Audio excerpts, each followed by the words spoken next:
গতকাল শুভেন্দু অধিকারীর উপর আক্রমণের ঘটনায় পথ অবরোধ দাসপুরে। গতকাল শুভেন্দু অধিকারীর উপর আক্রমণের ঘটনায় ঘাটাল মেদিনীপুর রাজ্য সড়কের দাসপুর থানার হরিরামপুর এলাকায় পথ অবরোধ করল বিজেপি কর্মীরা। বেশ কিছুক্ষণ ধরে রাজ্য সড়কে চলতে থাকে অবরোধ। বেশ কিছুক্ষণ অবরোধ চলার কারণে রাজ্য সড়কে যান চলাচল স্তব্ধ হয়ে যায়। অবরোধের জেরে ব্যাপক যানজটের সৃষ্টি হয় এলাকায়। বেশ কিছুক্ষণ পর অবরোধ উঠে যায়, স্বাভাবিক হয় যান চলাচল। কিন্তু আমরা তাকে যথেষ্ট সম্মানের সহিত তাকে আমরা বিদায় জানিয়েছি। কিন্তু আমরা লক্ষ্য করেছি বিরোধী দলনেতা যেখানে মুসলমান বাংলাদেশি লোক বারবার আক্রমণ করছে, আমরা তারই বিরুদ্ধে আজকের এই পথ অবরোধ। আমরা এখান থেকে এই পথ অবরোধের মাধ্যম দিয়ে এবং এই মাইকের মাধ্যম দিয়ে বলতে চাই যে এইভাবে বিজেপিকে রোকা যাবে না। এখানে হরিরামপুরের দুই বুথ, সেই দুই বুথের দুই মহল কোথায় কোথায় গালিগালাজ যারা আক্রমণ করে, আমরা এখান থেকে বলে দিতে চাই বন্ধু, আজ নয়তো কাল বিজেপি আসবেই, বদলা হবে এবং বদলও হবে। যদি কেউ ভেবে থাকে যে তৃণমূলের ছায়ার তলায় থেকে আমরা যা খুশি তাই করবো, খুব ভুল ভাবছে। 26 আমরা আশা করছি আমরা 26-এই সরকার গঠন করব।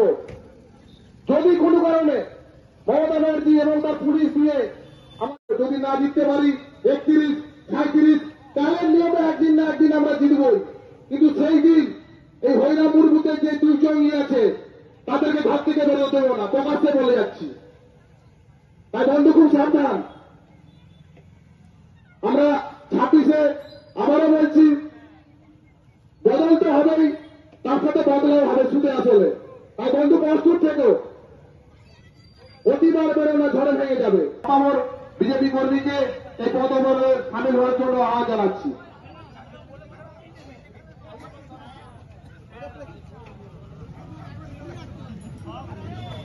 ভারত মাতাকে বিজেপি বিজেপি বিজেপি জিন্দাবাদ জিন্দাবাদ জিন্দাবাদ। তোমার নেতা আমার নেতা সমাজবাদী জিন্দাবাদ জিন্দাবাদ জিন্দাবাদ। তোমার নেতা আমার নেতা নরেন্দ্র জিন্দাবাদ জিন্দাবাদ জিন্দাবাদ। তোমার নেতা আমার নেতা অমিত শাহ জিন্দাবাদ জিন্দাবাদ জিন্দাবাদ। তৃণমূল হটাও, দেশ বাঁচাও, তৃণমূল হটাও।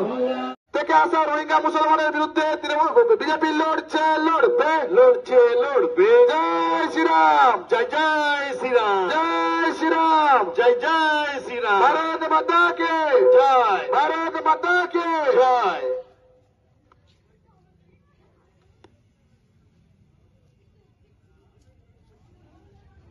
পথ অবরোধ আজকে গতকাল কোচবিহারে মাননীয় মুখ্যমন্ত্রীর প্রত্যক্ষ নির্দেশে যে শুভেন্দু অধিকারী আমাদের বিরোধী দলনেতা যে হাইকোর্টের মহামান্য রায় নিয়ে যে বিজেপি কর্মীদের উপর অত্যাচার হয়েছে তাদের সাথে দেখা করতে গিয়েছিল, তো সেখানে যে জঙ্গি একজন আছে উদয়ন গুহ, তার প্রত্যক্ষ মদতে বাংলাদেশ থেকে মায়ানমার থেকে আগত রোহিঙ্গাদের নিয়ে যে বর্বর আক্রমণ করেছে তারই প্রতিবাদে আজকের এই আমাদের রাস্তা অবরোধ কর্মসূচি।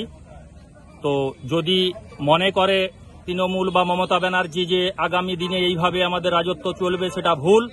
কারণ যে ভোটার লিস্টে ব্যাপক পরিমাণে দুর্নীতি হয়েছে তার স্ক্রুটিনি শুরু হয়ে গেছে এবং মমতা ব্যানার্জি এটা জেনে রাখুক, পৃথিবীর কোনো শক্তি এই রিক্রুটমেন্টকে যে স্পেশাল আমাদের হচ্ছে যে স্ক্রুটিনি হচ্ছে এসআইআর, তাকে রুখতে পারবে না।